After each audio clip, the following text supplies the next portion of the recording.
ब्रह्मा जी ने सृजन किया।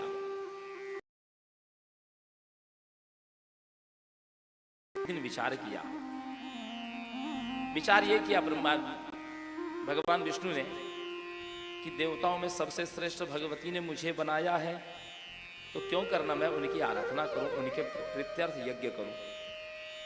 यज्ञ भी एक विज्ञान है। यज्ञ को हम जानते नहीं है, इसलिए यज्ञ में हमारी रुचि नहीं है। यज्ञ बहुत बड़ा विज्ञान है।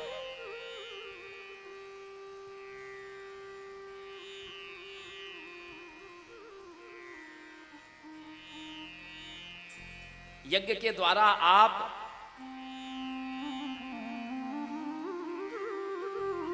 सृष्टि की व्यवस्था को बैलेंस करते हैं।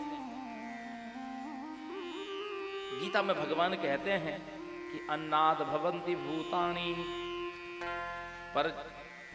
पर्जन्याद अन्न संभवः यज्ञाद भवति पर्जन्यो यज्ञ कर्म समुद्भवः कर्म ब्रह्मोद्भवं विद्धि।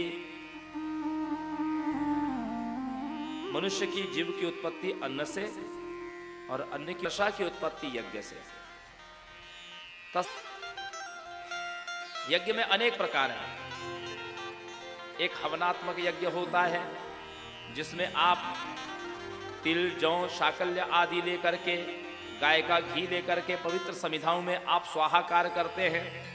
तो अग्नि में जब ये पवित्र शाकल्य जलते हैं तो एक वाष्प राशि उठती है जो जाकर के ब्रह्मांडीय ऊर्जा में एक विशेष उत्पत्ति करती है, जिसके द्वारा वर्षा आदि होती है, देवताओं के शरीर की पुष्टि होती है और देवताओं को ये संसार के क्रिया करने के का सामर्थ्य प्राप्त होता है। यदि आप यज्ञ नहीं करेंगे तो इंद्र वर्षा नहीं कर सकते। जैसे हम भोजन करते हैं, आप घर में किसी लेबर को बुलाइए, उसको भोजन मत दीजिए, केवल काम कराइए। कर सकता है? नहीं। उसको आपको 2 समय भोजन देना पड़ेगा, तभी उसके शरीर को ऊर्जा मिलेगी, तभी वो क्रियाकलाप कर पाएगा।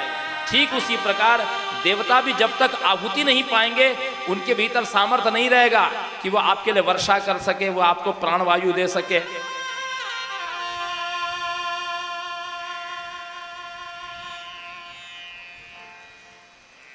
इसलिए यज्ञ इस सृष्टि का सबसे महत्वपूर्ण कार्य है। यह भी यज्ञ है। ये जो इस यज्ञ को क्या कहते हैं? ज्ञान यज्ञ। इस यज्ञ का नाम है ज्ञान यज्ञ। जैसे भौतिक संसार को वर्षा आदि, जल, अन्न, इन सब चीजों की आवश्यकता है, उसके लिए आपको हवि यज्ञ करना पड़ता है। उसी प्रकार आत्मा का भोजन भी ब्रह्मानंद की अनुभूति है, और वो ब्रह्मानंद की अनुभूति के लिए आपको ज्ञान यज्ञ करना पड़ता है। ये पौराणिक कथा, आप देवी भागवती वार्ता सुन रहे हैं, ये ज्ञान यज्ञ है। इससे आपके भीतर बैठी हुई भगवती जो है संतुष्टि का अनुभव कर रही है, शांति का अनुभव कर रही है।